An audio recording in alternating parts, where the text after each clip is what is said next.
the sweet fragrance of a blooming flower. The signature scent of ripe fruit, or the golden drops of oil we consume every day.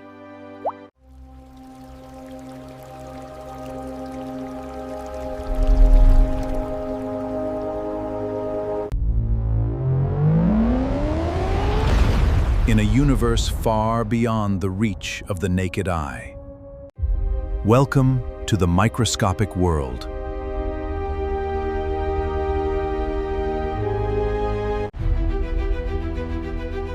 A hidden realm where carbon, hydrogen, and oxygen atoms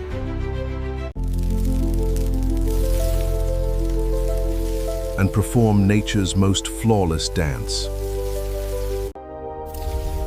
These intricate structures hold the ultimate secrets to energy, flavor, and life itself. Today, we decode their blueprint.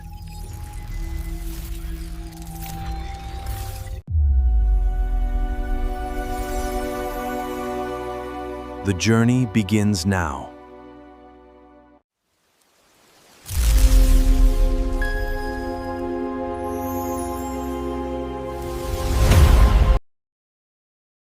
Don't keep you waiting. Let's start with today's lesson. Chapter Chemical 12 Ester. Lipid soap detergent.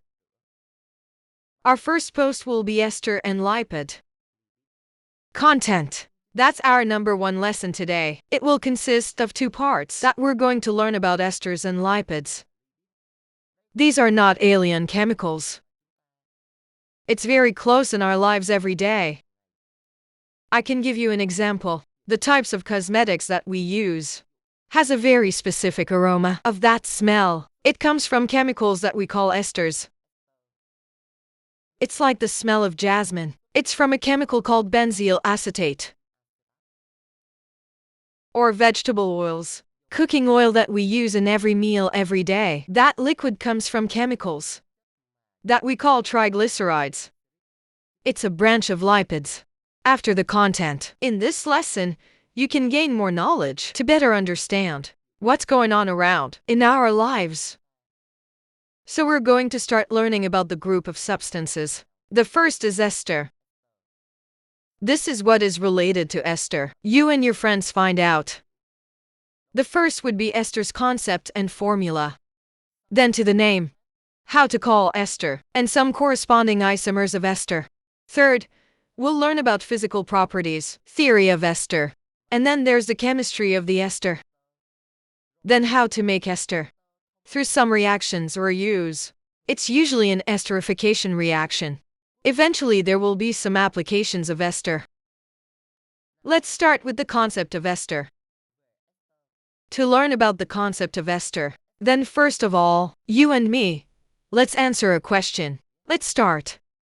Our question is as follows. Let's look at the diagram that describes the process of replacing the O group in the Q base of a carboxylic acid molecule by root or comma.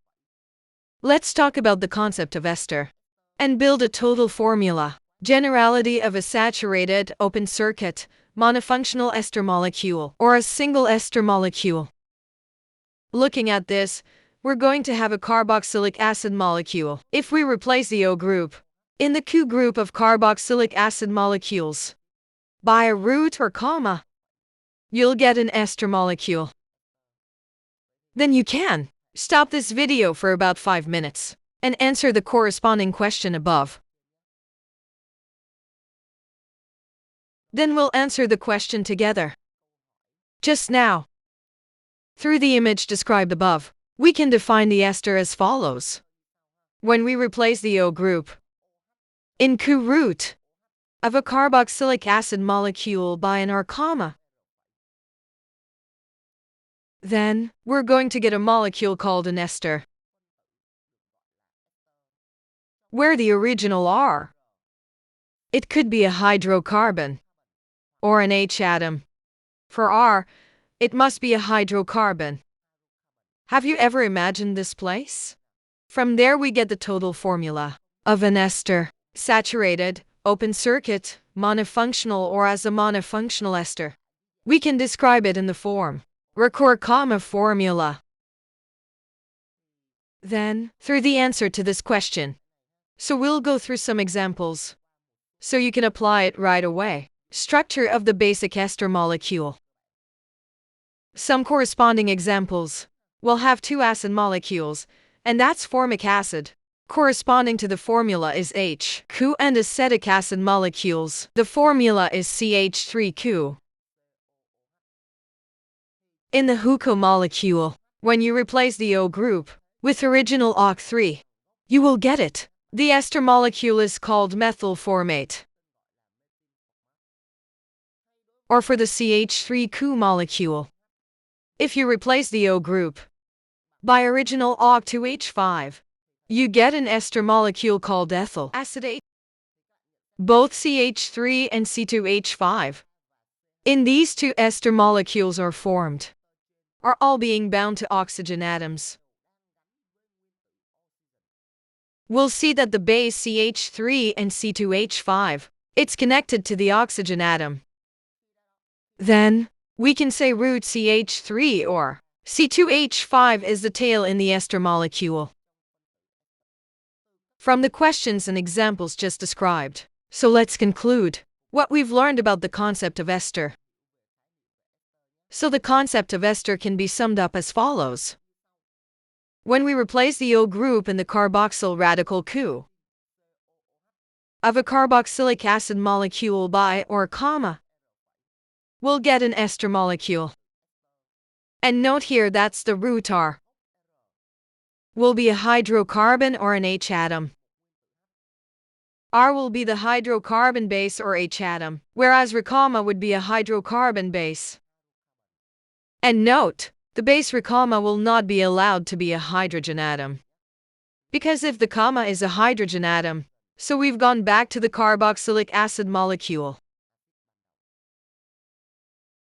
So we've got the recipe and the concept of ester, right? So we're going to do a little example exercise. I want you to reinforce that knowledge. I'll give you the corresponding recipe below. And now let's get together. Find out what's the formula for alcohol. Or what's the formula for a carboxylic acid molecule? And what's the formula for an ester molecule? We have a total of 6 formulas, described from a 2F. Then I invite you to practice. What is acid? What is alcohol? And what is ester? You can click stop this video for about 5 minutes to fulfill the requirements of the above question. Then this will be our answer. Look through it. You can see that this is an exercise. It's a simple HIP with formulas that we can see very clearly. However, in this exercise there are some traps that you need to be aware of. Then we will be together. Find out the answer to each one. The first is the molecule H-CoOC3. If we look here, we'll see that there's a CO group. Connected to the head is the H atom, and the tail is the CH3 root. So this is the corresponding ester molecule. We have the same question B. We have the molecule C2H5COOH. You see, our tail is an H atom, so this is not an ester molecule. This is carboxylic acid molecules. Same with question C. We have the molecule C2H5COOH3, where the tail is the CH3 root, so this is the ester molecule. In addition, we have the question DC2H5O. It's very easy to guess. This is the alcohol molecule. Be careful with question C and F. If we look at it, we think these are two formulas related to ester, right? However, if you look closely, we'll see there's a difference. That's in question E. You see a special part of the recipe. It's the OCO group. And our chemicals. It's not an ester. It's an acid. The answer to question F. You can see it too. There's a special part corresponding. That's original UC. The formula of this chemical is C6H5OH. And it's also an ester molecule. Well, even though we see the emergence of the UC group, different from the original COO. So let's explain the two answers above, and learn more about two special recipes, of E and F above. Then we'll find out with me, part of the extended knowledge, in the context of this concept. Here we're going to have three representations to describe the formula of an ester. You can take a look at the image below. The first way to describe it is the Ricoeur form. This is a very visual description relating to an ester molecule that we have find out. In addition to this description, we have a description of number 2, that's the form Ricoeur comma. This is a kind of description with the ester function will be written differently as OCO. For this reason, this led to a difference in identification. Ester and carboxylic acid. Similarly, we have a way of describing the number 3. It's a Ricoeur comma. This is the reverse of the Ricoeur comma formula. And with this formula, we see that there's the emergence of the UC group. This leads to a difference in recognition. Ester and carboxylic acid respectively. Then to better understand, let's take a close look about the detailed structure of the above three formulas. First formula Ricoeur comma. According to this formula, you can see it. The base R is binding to the COO group and binding right at the C atom. While the original R comma, it also binds to the COO group but binds to the O atom.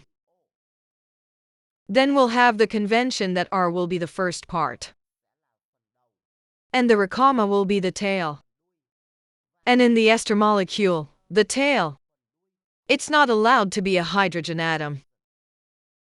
Therefore, you will need to pay attention to the characteristics of the part. R comma, it's not allowed to be a hydrogen atom.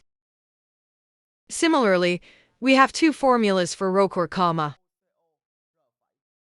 and Ricoeur comma. Both of these formulas that all correspond to the kind of structure that's part R will link to the COO group but link at O. The comma R is also associated with the COO group but linked at the letter C. Based on the structural characteristics above, then we'll convention the R part will serve now as the tail, and the R comma acts as the head. And note that the tail, it's not allowed to be hydrogen. From these two characteristics, you can contrast with the examples E and F in the previous exercise, so we can identify the first part and the tail of the ester to the exact same classification. Is it an ester or is it carboxylic acid? Then you can look back at questions E and F, corresponding as above, for the OCO group. Then the H atom now acts as the tail. So this molecule has an H tail. The head part is CH2 paired CH, so this is a carboxylic acid molecule with the characteristic of CC double splice. So for question F we have the UC group. Attached to the part on the left is C6H5, and on the right is the H atom. So here in this structure, C6H5 will act as the tail, and the tail is a hydrocarbon base, so this is an ester molecule. You've understood the concept, as well as how to identify the formulas of a corresponding ester molecule already, so now we're going to find out what is the name of the ester. So we're going to go through part 2. That's the ester nomenclature. Let's take a look at the structure of a molecule, ester. You can divide this structure into two parts. The first part of that will be the hydrocarbon-based R comma. Part 2 is the Ricoeur carboxylate base. And based on the characteristics of these two parts, we'll have a recipe for names. Ester corresponds to the order as follows. Name of recur, Ester will be called the front end or comma. Then we'll call the carboxylate base recur in the back. So you've seen the recipe. Name of esters. Based on two parts, that's the part recama base, or also called hydrocarbon base. And the second part is the carboxylate base. The following will have the names of some carboxylate radicals and the names of some roots corresponding hydrocarbons. We've got recama hydrocarbons described with four formulas as follows. First, that's Ch3, then we have Ch3, Ch2. We're going to have Ch3, Ch2, Ch2. And that's special cases. Ch3, Ch, and there's an extra Ch3 branch. In addition, we'll have carboxylate radicals, also described in the order on the right. You have the original HUCO, Ch3Q, Ch3, Ch2Q, and Ch3, Ch2, Ch2Q. Then the names of the roots, hydrocarbons, and these carboxylate radicals. How will it be called? Let's look at their names. First, for Ch3, the name of this root would be methyl. Next, we have Ch3, Ch2. It's called ethyl. And similarly, Ch3, Ch2, Ch2 would be propyl. If there is a special root below, its name will be isopropyl. On the right, we have carboxylate radicals. The first original. It's called formate, or maybe it's called methanoate. In case 2, we have, it's called acetate or ethanoate. Root number 3 will be called propionate or propanoate. And the fourth root, we'll call it butyrate or butanoate. You see, carboxylate, we can call 2 cases. In addition to hydrocarbons and carboxylate base on, we'll have more corresponding roots. The next hydrocarbon base we've got is for Cs. That would be butyl. Next we have vinyl. Then the corresponding allyl base. Similarly, we have phenyl, benzyl base, and finally isomyl base. On the right we have the carboxylate base, so the first carboxylate base we're going to call the acrylate or propenoate base. The second carboxylate is called methacrylate or 2-methylpropanoate. Similar to a special base with a benzene ring, it's called benzoate. And the last special carboxylate with 2 CO groups, it's called oxalate or ethanediate.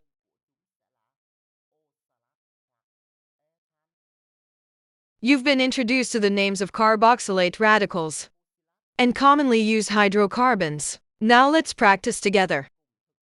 Name of some corresponding ester. Let's practice exercise number 1. Name some ester with the following structural formula. Then you can click stop this video for a while. 3 to 5 minutes to do the exercise. Here's our answer. There will be a total of 6 questions from A to F. First, let's name the following 3 esters. We have a question A. You get the formula HUCOC to H5. In this question, you will see that the tail of the formula is C2H5, so I'll call the tail first. And this C2H5 tail is called ethyl. The original HUCO would be called formate. Methanoate then will have 2 names. The first is ethyl formate. It's called ethyl methanoate. In question B, we have the formula Ch3Cu, CH double connector CH2. So the tail of the formula will be CH paired with CH2. It's called vinyl root. The Ch3Cu part is called acetate. Ethanoate. So we have the corresponding name of this ester, vinyl acetate, or vinyl ethanoate. Question C, we have the formula C2H5Cu Ch2C6H5. Then the tail of Ch2C6H5 is called the benzyl base. And the C2H5Cu head is the root, propionate or propanoate. Then the name of the ester would be benzyl propionate. Or it's called benzyl propanoate. We will have the same 3 more recipes for you to practice with. Question D, we have the formula C6H5Cu Ch3. The tail of CH3 is called methyl. And the carboxylate base is called the benzoate base. So we'll have the corresponding name of this ester, methyl benzoate. Question E. We see that there's a special group that's OCO. We just analyzed it. If there is the appearance of the OCO group, the CH3 on the left side of the formula, it's going to be decided that this is the tail. And then we'll call the tail of CH3 first. And the OCO with the hydrocarbon base on the right will form a carboxylate base. So the name of this ester would be methylpropionate or methylpropanoate. Similarly, question F, we have the UC group. So the hydrocarbon base on the left is that the CH3 root will be decided as the tail. And the hydrocarbon base on the right, linked together with UC root, will be decided as carboxylate base. And the name of this ester would be methyl acrylate or methylpropanoate.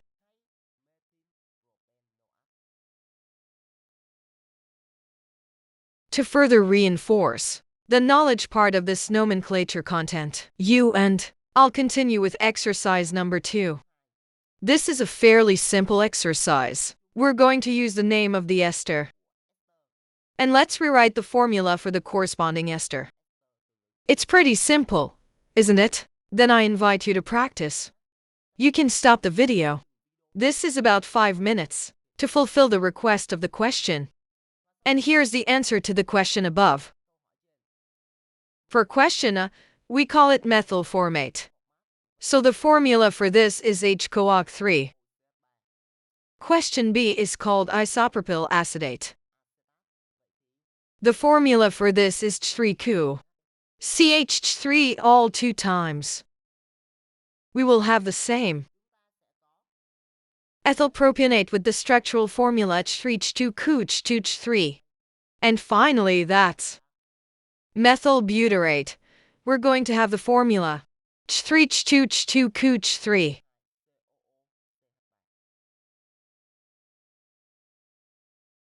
We've learned how to name some esters.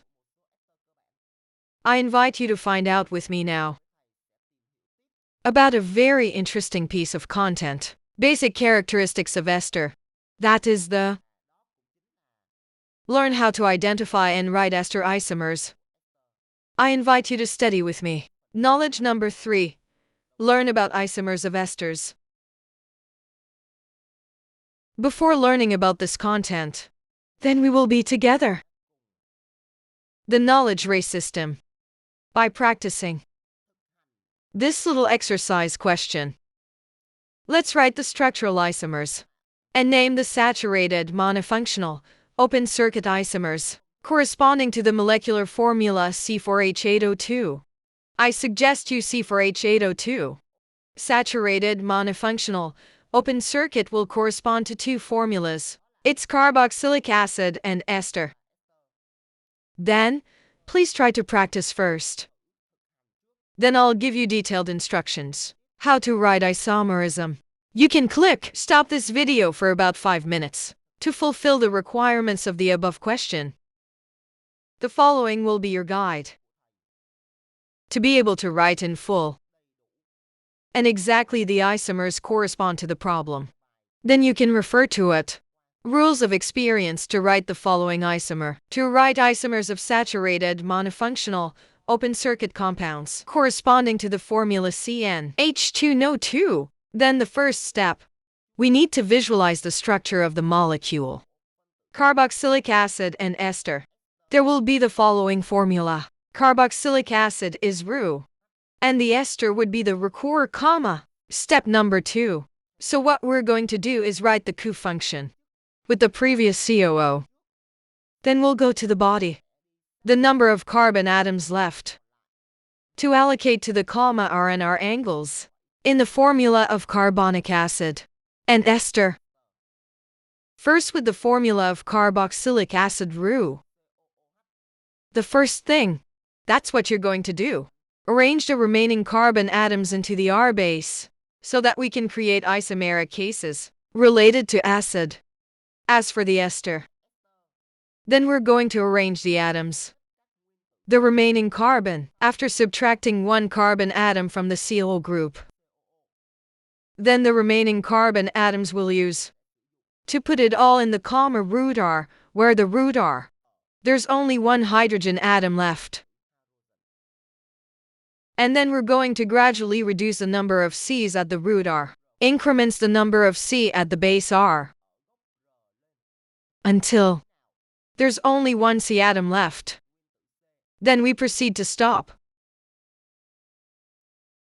Have you figured out the steps to write the isomer? So now we're going to practice. Rewrite the isomers of C4H8O2 respectively. Single functional, open circuit isomers of the molecule C4H8O2 is as identified. We're going to have two types of isomers just now. That's the isomer of acid and isomer of ester. With isomers of acid, first, we'll visualize it in the form Ru. We'll write the Cu group first. Then we're left with 3 C atoms. And these 3 C atoms will be allocated to the base R, with the characteristic that 3 C atoms will stack in a row. Case number 2. We also allocate those 3 C atoms to the R base. But we're going to sort of 2C and have a C as a branch. You get the second formula of acid. So we've done the corresponding acid isomers. Now, for the isomer of the ester. Then you'll also imagine the ester's formula will take the form recur, comma. We'll write the COO first. There are 3 C atoms left. Then these 3 C atoms, we're going to allocate it all to the tail R, comma. And then the original R is left with only H atoms. When you allocate 3 C atoms to the comma R tail, you'll have the first case. That's 3 C atoms in a row in the tail. But outside the case, in this case, we have a second case. That is, we'll stack the tail with 2 C atoms in a row. And there's a third C that becomes the branch. You'll get the ester's number 2 formula. And then here we're going to do the operation. That's incrementally increasing the C for the head. As you incrementally increase the C for the first part, then the tail we're going to reduce the number of C's. So you get the third formula of the ester. That's 3 Cuch 3. And similar, we're going to incrementally add a C to the beginning again. In the end, there's only one C left. We'll get the formula 3 Cuch 3. You see that in the recipe. We've seen that the tail, we only have one C left. Then we'll stop, increasing the number C for the first R, for the reason that if we add another C to the first R, the tail has no more C atoms, and then the tail becomes an H atom. If the tail becomes an H atom, then that molecule is no longer an ester molecule. That's going to become a carboxylic acid molecule. Finally, the total number of esters and the corresponding acid that I wrote down. There will be a total of 6 isomers. The following will be the names of the above. With the first acid isomer, it's called butyric acid or butanoic acid. With the isomer of acid number 2, we can call it 2-methylpropanoic acid. Case of 4 ester isomers, there will be corresponding names as follows. Name of the first ester will be propyl formate. It's called propyl methanoate. Name of ester number 2 we will call isopropyl formate, or it's called isopropyl methanoate. Ester number 3 will be called ethyl acetate or ethyl ethanoate. And the ester molecule will eventually be called methylpropionate or methylpropanoate. So we've found out the description of the basic characteristics of the ester. It includes 3 pieces of information: concepts, nomenclature, and isomerism. Now you and I will find out more about the second characteristic of the ester is related to information about properties, preparation, and application of ester. As usual. Then first of all, we're going to learn about the physics of ester.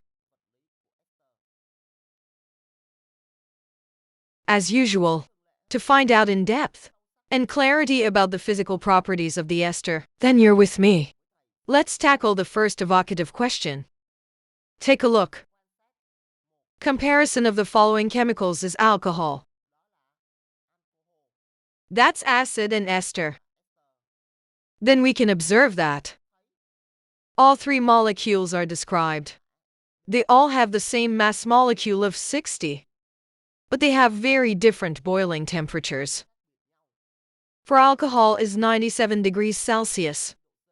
For carboxylic acid is 118 degrees Celsius, and for ester, it's 32 degrees Celsius. So now we're going to have 2 small questions. Let you practice together. Question number 1. Let's arrange in order of increasing the boiling temperature of the above substances. And question number 2. Please answer the following question. Why esters have the lowest boiling temperature in the group of organic compounds above, even though they have the same mass molecule? Then I invite you to practice. You can stop the video. This is about 5 minutes, and fulfill the requirements of the above questions. This will be my guide. Please refer to it. Based on the boiling temperature values of the corresponding chemicals on we are easy order of their respective boiling temperatures. The lowest in this range will be the ester. Next we will have alcohol. And finally, the highest in this range is carboxylic acid. It's pretty easy, isn't it? When we get to the order of boiling temperatures and get the order in ascending order, according to boiling temperature. So let's go to question number 2. Question number 2 is, why same molecular mass but ester? It has a lower boiling point than acid and alcohol. Well, to explain this question, we'll recall a concept related to hydrogen bonding. The reason is that between ester molecules, they can't form hydrogen bonds because they don't have a polar O group, like carboxylic acid or alcohol molecules, because this led to the boiling temperature value of the ester. It is much lower than acid and alcohol, even though they have the same mass molecule. So the main reason leading to this difference in boiling temperature, that's the hydrogen bond. Have you got a hold of this? In addition to boiling temperature, the physical properties of the ester are also known through some other content as a state, solubility, density, and aroma of ester as well. So you and I will go through some of them. The following knowledge information to describe other characteristics, the physical properties of the ester. For esters with small and medium mass molecules, and at normal temperatures, they'll usually exist in a liquid state. And for esters with large mass molecules, they will often exist in a solid state. Characteristics: the ester will usually be less soluble in water, lighter than water, so they'll float on the surface of the water. In addition, some esters will have specific aromas of ripe flowers and fruits. Below will be a summary. The information we just read. In terms of state, molecules. Ester with small and medium molecular weight, and at normal temperatures, they'll usually exist in a liquid state. And ester molecules have large mass molecules. They will exist in a solid state. Characteristics of solubility and density: the esters will be slightly soluble in water, lighter than water. In addition, the esters, there will be very specific smells of flowers and ripe fruit.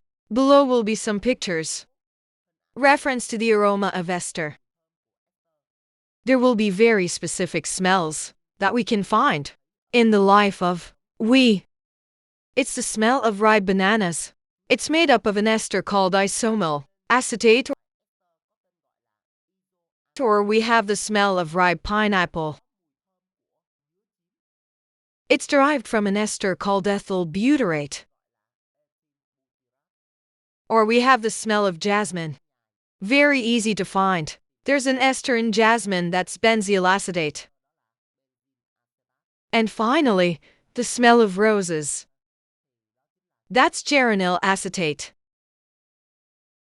Because these esters are often volatile, because they have a low boiling point, and at the same time, they have a very specific smell of flowers and ripe fruit, so they're used a lot in the whole water production industries. And flavoring.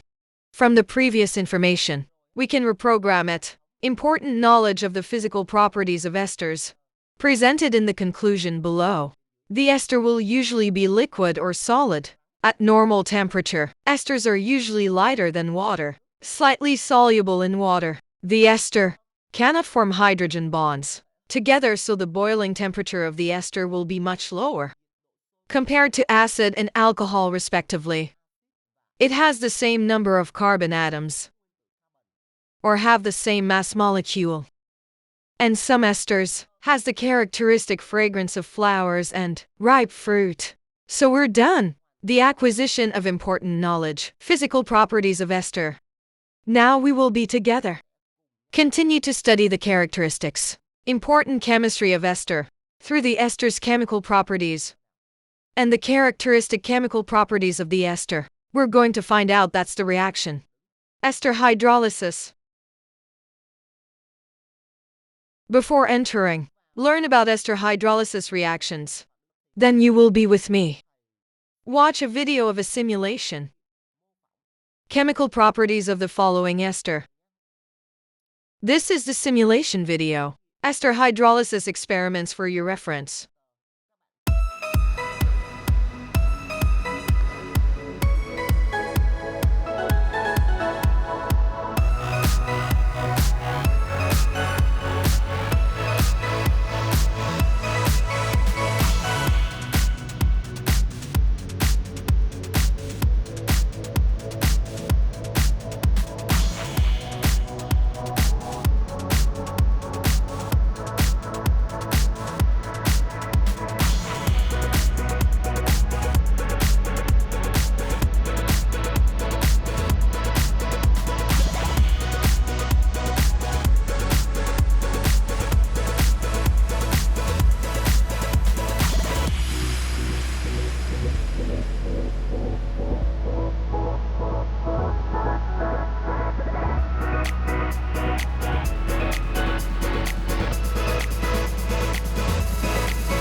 the last experimental video. Isn't that interesting, guys? Below will be the process. Describe the last experiment. Based on the video we've seen. So that's the experiment that describes the hydrolysis reaction, Ester. And the process of the experiment was carried out through the following steps. The first, that you're going to prepare two test tubes. Each test tube will contain 1 milliliter of solution, ethyl acetate. Then we'll add test tube number 1, 2 milliliters of H2SO4 solution, 20%, and add it to test tube number 2, 2 milliliters of 30% now solution. We've seen both test tubes. The solution is split into 2 layers. Then we'll heat up 2 test tubes at 60 to 70 degrees Celsius, or you can boil it. After boiling, you see the liquid layer above. It's in test tube number 1. There will be a partial reduction, but there's still layer separation. Meanwhile, in test tube number 2, so what do we see? After boiling, the solution becomes homogeneous. That's based on the observed phenomena. Please join me in answering the following questions. Question number 1. Why initially the solution was in both test tubes? It's split into 2 layers. What class is the ester class? Question number 2. Hydrolysis occurs in an acidic environment or the base environment. Will it be more effective? And why? Then we'll answer the questions one by one. Let's take a look. Phenomenon into test tubes. Before we start heating up, the number 1 test tube is ester with acid. Test tube number 2 is the ester along with the base. So we initially found that in both test tubes, they all have layering. And the layering phenomenon is obvious. We can easily see it, right? So, why is there such a layering phenomenon? Which class is the ester class? Then our answer is, that's the upper layer. It's the ester layer in both tubes. There's a reason why there's a layering phenomenon. Let's analyze. In the beginning, we've learned about the physics of ester. And we mentioned to each other that ester, very slightly soluble in water and lighter than water, that will cause the ester to float on the surface of the water. In addition, we've added in these 2 test tubes that H2SO4 acid and now in test tube 2. These 2 chemicals have the characteristic of being well soluble in water, so they're going to have this phenomenon that is separate layers when they don't work together. Do you understand the problem here? Then we can conclude. The first time, the fluid in both tubes will have a phenomenon split into 2 layers, and the layer at the top is the ester layer. Next, after we cook, we see a different phenomenon. It's happening in both test tubes, and that's test tube number 1. Volume ester. In test tube number 1 is reduced, you see? The length of the original fluid. And after cooking, the volume of the liquid above will be reduced. The ester is reduced. But what about test tube 2? We're getting a homogeneous solution. Why does the above phenomenon occur? And the question is, process in an acid environment. In the base environment, which process would be more efficient? You see, the evidence shows process performed in test tube 2 will be more effective. In other words, it's hydrolysis in the base environment. It will be more effective. What's that with the evidence we've observed? The liquid portion in test tube number 2 becomes homogeneous mixture. So we've achieved a completely homogeneous solution. Private for back test tube number 1. We still have the phenomenon. It's a layering phenomenon. And the top layer still has some unreacted ester left. Through the last 2 experiments, and the question that we've looked at, along with the answer, then we can understand the ester hydrolysis reaction. It happens in different environments. It will be different. So now we'll be able to describe the chemistry of the two reactions. In an acid environment, we have a reaction between the ester. It works with water in an acidic environment, and we'll get the corresponding product, acetic acid and ethanol. It is unique to the base environment. When the reaction takes place, we get sodium acetate and ethyl alcohol. The reaction takes place in the base environment. It's a one-sided reaction. The reaction takes place in an acidic environment. It's the reverse reaction. So what can we conclude from this? Reactions occur in different environments. It's going to give us different products. That's an important characteristic of ester hydrolysis reaction. Then we can. The system contains the following important information. In an acidic environment, we have the reaction that happens is the reversible reaction. Can you imagine this information? Reaction in an acidic environment is a reversible reaction. And here we'll have the general equation described below. Ester recur, when perform hydrolysis reactions in acidic environments. The ester reacts with water, and then we get the product, carboxylic acid and alcohol. After the reaction, we'll still have some unreacted ester back. This is the characteristic of the reversible reaction, particularly for the hydrolysis reaction. Ester in base environment. It's a one-way reaction. For this reaction, then we get the general equation. Recur ester reacts with now. When we heat it, we get racuna salt, sodium carboxylate and alcohol. In this reaction, the product that is produced is salt, carboxylate and alcohol. Ester hydrolysis reaction in the base environment. It's also known by another name. It's a saponification reaction. We've done our research on basic chemical properties of ester. That's the ester hydrolysis reaction. From the chemical reactions above, we can exploit it. Need in the use of ester in life. So for example, we do a hydrolysis reaction. Ester in alkaline environment. They help us create products that we use every day in our lives. That's soap. Because of those applications that the preparation of ester, it's absolutely necessary. So, to be able to produce and make ester in the most efficient and appropriate way, how can it be done? The following knowledge section. This will help us solve the last question. Let's go to content number 5. Ester modulation, carboxylic acid and alcohol. It's called an esterification reaction. Let's analyze the following important information. Learn how to make esters from acid and alcohol. Esters are usually produced from reactions from acid and alcohol, with the catalyst being concentrated H2SO4 at the right temperature.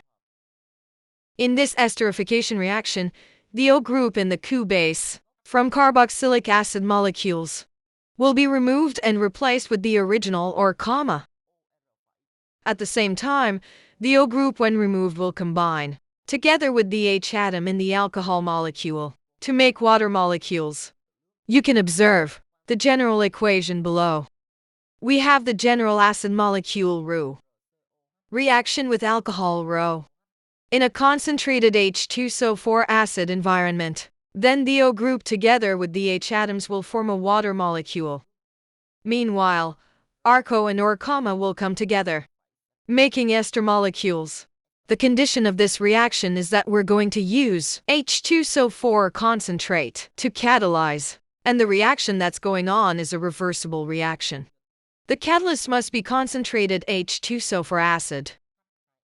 So, the question that comes to you is this. That is, why in the esterification reaction it is mandatory to use concentrated H2SO4? And what role does concentrated H2SO4 play in addition to catalysis? So, let's answer this question together. You can stop the video for about 3 to 5 minutes to answer the question, requirements of the title. And this is my answer. Because concentrated H2SO4 is hydrophilic, it's going to have a role in sucking up the water that's born in esterification reactions, contribute to the balance, moving in a favorable direction, and thereby contribute to the creation of more esters, helps to increase the performance of ester modulation reaction.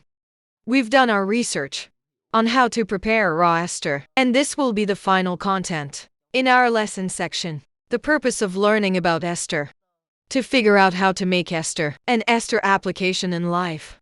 So what role does ester play in life? Then you'll find out. Go to this number 6. Application of ester. Ester will have a lot of applications in life. You can see it in the following diagram. It is often used in the food industry and cosmetics. Ester is used in medicine. In addition, ester is used in manufacturing, solvents, and some of the chemical industry. Or ester is also used to make raw materials in the production of polymer materials. Below will be some pictures, photos related to the application of ester in the food and cosmetic industry. Then we'll be able to use ester in the production of these kinds of fragrance used in perfume or used in industries, flavoring industry. The ester is also used as a solvent in the chemical industry. Typically, ethyl acetate is a solvent, very popular used. Ester is also used to produce some types of plastic, which we can mention is methyl. Methacrylate is used in the production of plastics. Or ester can be used in pharmaceutical production. We can talk about it as methyl salicylate. So we've done our research about the important applications of ester, from characteristic properties and application, hopefully the additional knowledge. This service will help you understand the important role of chemistry and of chemicals as ester for our lives. And the content above. I also finished today's lesson of my class. See you in the next lesson.